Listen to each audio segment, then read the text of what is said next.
মাংসের চর্বি দিয়ে লাল লাল ঝাল ঝাল আলুর দম। একটা কড়াই নিয়ে নিয়েছি আমরা, তাতে কিছুটা তেল দিয়ে রেখেছি। আমরা 3টে আলু নিয়ে সেটা পিস করে নিয়েছিলাম, তার ভিতরে কিছু লবণ আর পরিমাণ মতো হলুদ দিয়ে ভালো করে মাখিয়ে নিয়ে একটা একটা করে আমরা গরম তেলে আলুগুলোকে ছেড়ে দিয়েছি।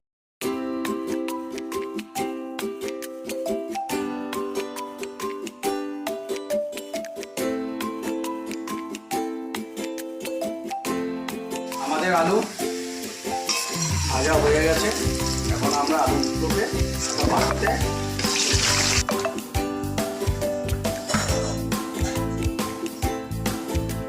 ভাজা তেলের ভিতরেই আমরা আলুর দম তৈরি করার জন্য যে যে উপকরণগুলো আমাদের দরকার সেগুলো আমরা একটা একটা করে তেলে দিচ্ছি। তার ভিতরে দিয়েছি আমরা 4টে শুকনো লঙ্কা, 2টো তেজপাতা, সাথে লবঙ্গ, এলাচ, গোলমরিচ এবং দারচিনি। যখন একটু লাল লাল হয়ে গেল দারচিনি এবং শুকনো লঙ্কা, তখন আমরা এই 250-র মতো পেঁয়াজ আমরা কুচি কুচি করে কেটে তার ভিতরে দিয়ে, পেঁয়াজের ভিতরে দিলাম আমরা একটু লবণ দিয়ে, এটা ভালো করে আমরা তেলের ভিতরে যতক্ষণ না একটু বাদামি কালার আছে ততক্ষণ আমরা এটা নাড়াচাড়া করে যাব।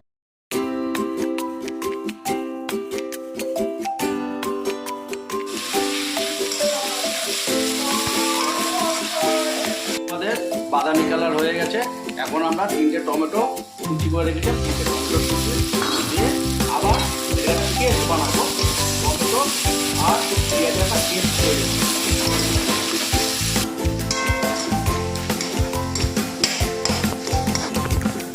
টমেটো আমাদের গলে গেছে, আমরা এর ভিতরে আদা, রসুন এবং কাঁচা লঙ্কা পেস্ট ওই 3 চামচের মতো দিয়ে দেবো।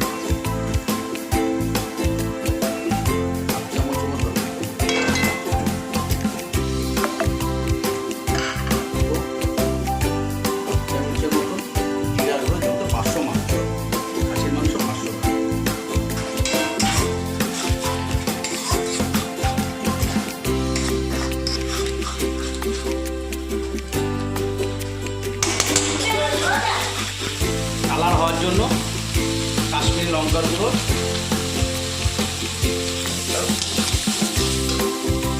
আমাদের মশলা কষানো হয়ে গেছে, আমরা 50 গ্রাম মতো দই দিয়ে দিই।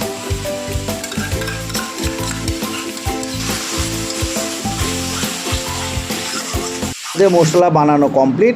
এখন আমরা যে ভাজা আলুগুলো রেখেছিলাম সেগুলো এই মশলার ভিতরে দিয়ে আমরা ভালো করে এটাকে কষাবো।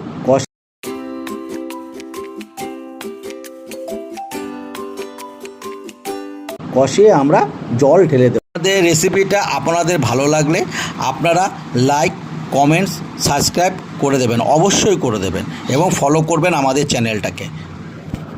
শেয়ার স্টু দিয়ে আমাদের আলুর দম কমপ্লিট। লাল লাল ঝাল ঝাল আলুর দম খাসির স্টু দিয়ে।